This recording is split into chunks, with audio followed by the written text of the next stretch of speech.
Loob ng isang taon guys, ang naging sira nitong sasakyan ko.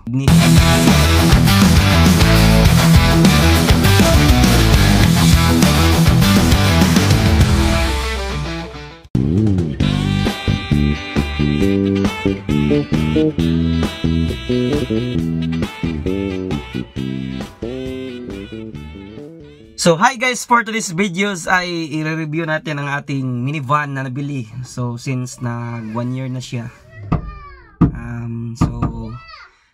i-honest review natin yung kung ano mga nagiging sira nito guys sa loob ng isang taon. Loob ng isang taon guys, ang naging sira nitong sasakyan ko ay ano lang, mga minimal issues lang naman siya. Hindi naman siya malaking problema naman talaga. Is yung yung ignition coil.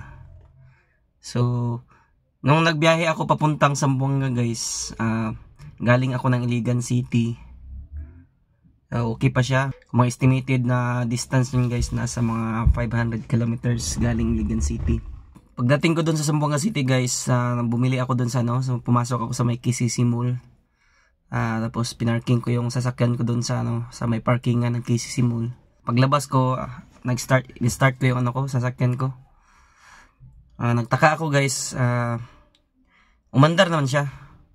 Kaso lang, nagtaka ako hindi man mag-function yung niya, yung aircon niya.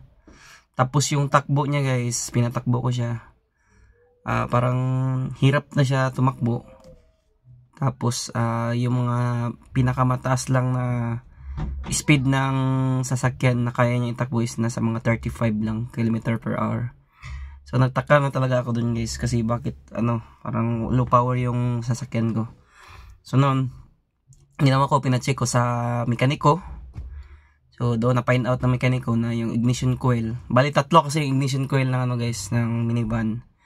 So chinek ng mekaniko guys, yung isa pala nun guys isira na siya. So kailangan kong palitan. Yung price ng ignition coil guys is nagkahalaga siya ng 1,500 pesos kung hindi ako nagkakamali, kung hindi ko nakalimutan. Yun yata yun.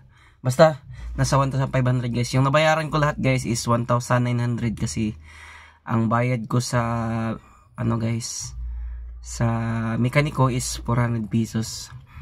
Yun lang yung ang isa na naging issue ng minivan guys. So hindi naman siya malaking problem talaga kasi minimal lang. So hindi naman siya about dun talaga sa ilalim ng makina.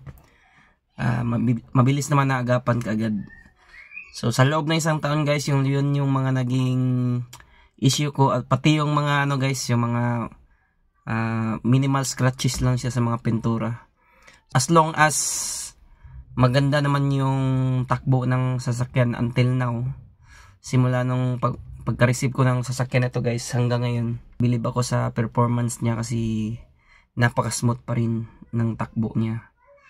Tsaka napaka-goods pa rin dalhin ng minivan. So yun lang guys, medyo mainit na kasi dito sa loob kasi hindi ko pinaandar guys eh.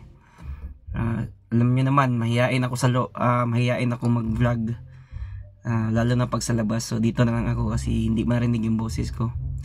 So dito na lang magtatapos sa aking vlog guys. Thanks for watching my vlog. Don't forget to like, follow, and subscribe my YouTube channel. So yun guys, thank you so much.